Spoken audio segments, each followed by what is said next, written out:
Yes, it's the latest episode of Danny Kelly's Transfer Euro Express podcast, which is out now, and he's joined by the European football guru Andy Brassel. They discuss all the major stories from across the continent, including Edinson Cavani announcing his retirement, the Serie A fixture between Como and AC Milan in Perth getting cancelled. That's Danny Kelly's Trans Euro Express, available to listen via the talkSPORT app and wherever you get your podcasts from. Danny Kelly on from 1 o'clock this afternoon with Darren Ambrose, who caused so much controversy earlier on today in the show. He's a controversial figure, is Ambrose, must be said. As reported last week, Liverpool do not plan a move for Antoine Semenyo in this transfer window. Alex Crook reporting that this week. Your transfer notebook is going to get a bit of a battering over the course of the next 5 weeks. Some have said that Manchester City are buying Antoine Semenyo to stop their rivals from getting him. Would they operate like that? I wouldn't have thought so, to be honest. I think when we first reported on City's interest, it was more about the fact that Pep Guardiola had a concern that they weren't getting enough goals from midfield. That's changed a bit, obviously, with Ryan Cherki coming into top form and Phil Foden getting back to his best as well. But I think the jury is still out, actually, on the wide players. I'm a fan of Jeremy Doku, but does he put enough numbers on the board in terms of goals and assists? Possibly not.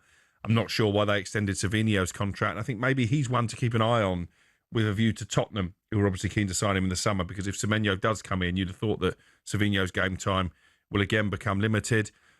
You look at what he's done at Bournemouth, the number of goals and assists is good, and I think Guardiola feels that in his team, this is someone who's guaranteed to hit double figures from midfield every season. Bournemouth were battered 4-1 at Brentford. He scored the only goal of Didn't the do game. much else.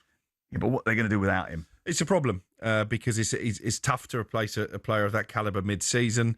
I was slightly surprised, having broken the news. Originally, there was a release clause to then find out that it kicked in January. Usually, when you sign a new contract one summer, the release clause wouldn't kick in until the following year, but it's obviously going to be activated mid-season. That was done to protect his value more than anything else, wasn't it? Bournemouth knew that they weren't going to keep him forever. Yeah, and they knew the only way they could get him to sign that new contract was by putting in a release clause. They probably... Quite an astute bit of business, really. Yeah, they probably didn't expect someone to activate it in this window. I think they thought next summer it might be different, but obviously Manchester City, knowing how many rivals there would be next summer, have stolen a march, because actually, had it have gone to next summer, maybe Liverpool would have been part of the... Well, I was going to ask you about this, right? Because is it all about timing? Because every paper you pick up, every anticipation that we had was that Liverpool were going to be involved in this race for Antoine Semenyo. There's no doubt that there had been tentative conversations previously, and that it was an indication that he might well end up at Anfield. But that isn't going to happen now, is it? Why? I think because you look at their league position, if they are going to spend money in this window, you look at the way their season's gone. Because their squad is massively light, by the way. But they're more likely, I think, to bring in defensive reinforcements to try and shore up at the back in this window, rather than spend big money on another forward, because Salah will be back from AFCON. Alexander Isak will be back from injury at some point. Florian Wirtz is starting to be the player they hoped he would be now. So I don't think they see it as an area of priority. If Salah left the club, injured as well at the moment. If Salah left the club in the summer, then obviously there would then be a window for Semenyo. I think, again, that's why Manchester City have stolen a march. Talk to me about Ethan Nwaneri. He has not played too often for Arsenal this season, despite a breakthrough campaign last year.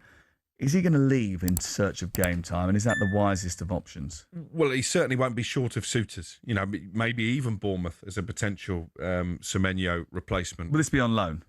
Yeah, I don't see that Arsenal will sell him. You know, I think they very much see him as one for the future. But there's so much competition now, isn't there? You look at their squad depth, even when they are injury ravaged. Him and Miles Lewis-Skelly, actually, who wasn't going to start the weekend before Calafiori was injured in the warm-up, are struggling to get game time in the Premier League. So I think both of them have aspirations to go and play. I don't think they'll let Lewis-Skelly go, which might hamper his chances of being in that World Cup squad. But maybe Nwaneri could be a different story. Certainly one to keep an eye on. Yeah, he obviously needs game time, but I always go back to the Phil Foden scenario. Do you want to be going out and playing in an environment where you're not going to necessarily be in the position that you want to be, influenced by the players that you ultimately want to be playing with? Or do you want to just go out and get some game time? Because if he sticks around the Arsenal squad, there will be opportunities for him. They might be limited, they might be small, but at least he'll get a little bit of experience in the positions where Arteta sees him in the future. He's still a very, very, very young man. Yeah, and actually, in the case of Lewis-Skelly, well, he's not playing much in the Premier League. He's played more often than not in the Champions League. He will play. He's got that European He will play. And experience actually, as well. Miles is quite relaxed about the whole situation, from what I understand. You know, he's very level-headed about it. He understood that last year was very unexpected that he got so much game time. Obviously, Calafiori picked up an injury. Calafiori's picked up an injury recently, actually, and pulled out in the warm-up, didn't he, at the weekend? So he may well get an opportunity to play in the team, especially with the problems that they... I also think Arsenal, because they're competing on multiple fronts. They've got a League Cup semi-final. They've got a very winnable FA Cup third-round tie. They're into the last 16 of the Champions League, and they're top of the Premier League. They're going to need that squad. What about Pompey? Yeah. Big giant killing down at Fratton Park. You can't see it? No, with the best will in the world. Obviously, I hope it happens, with our connections down there. But what I'm saying is they're going to need that squad if they're going to keep competing on four fronts. Nathan Ake came on at the weekend, didn't he, for City? He did come off the bench in the second half when they went to a more defensive formation. He went 3 at the back, actually. But he's only started 1 Premier League game this season. He's a player who is on a lot of radars for January. I mentioned Bournemouth in the notebook last week. Obviously, why would they let him go at this stage? Again, they might not because they're going to need their squad. But he's not in the first flush of youth. He's 31 in February, so maybe Pep Guardiola might feel the time is right to allow him to move on. He's going to want to be playing regularly in a World Cup year. So Bournemouth, I mentioned last week, he was there obviously before he joined Manchester City, so still highly regarded. Newcastle, Eddie Howe, I know, is a big fan. If they need to bring in any additional defenders, Palace, I think, looked light in that area. Obviously, Jefferson Lerma played in the back 3 yesterday. And West Ham as well, I'm told, is showing a bit of interest in Nathan Ake. Well, he's not going to go to West Ham, is he? Wouldn't have thought so. No, he's not going to go to West Ham. He's not going to leave Manchester City and go to West Ham. That's not Bournemouth might appeal to him. A return there, Marcus Senesi. I think Newcastle would appeal to him. Yeah. Reuniting with Eddie Howe. Because they obviously get on well. I mean, it's a lesser-known fact about Nathan Ake that he is quite diminutive. Yes. In fact, so he's much the same height as you. No, he's not. He's smaller than me. Honestly, I swear to you, I know I get a lot of stick on the breakfast show with made-up nonsense that I am a little tiny Tom man. Thumb is not smaller than you, so I'm not believing that Nathan Ake. Nathan Ake, seriously, I've got producer Izzy to measure it. He's 5'11". He isn't. He isn't. That's what it says on his Wikipedia. Yeah. Actually, on his Wikipedia about 2 years ago, it said he was 6'1". So how tall are you claiming he is? I am 177.5 centimetres. I reckon he's 180. According to that.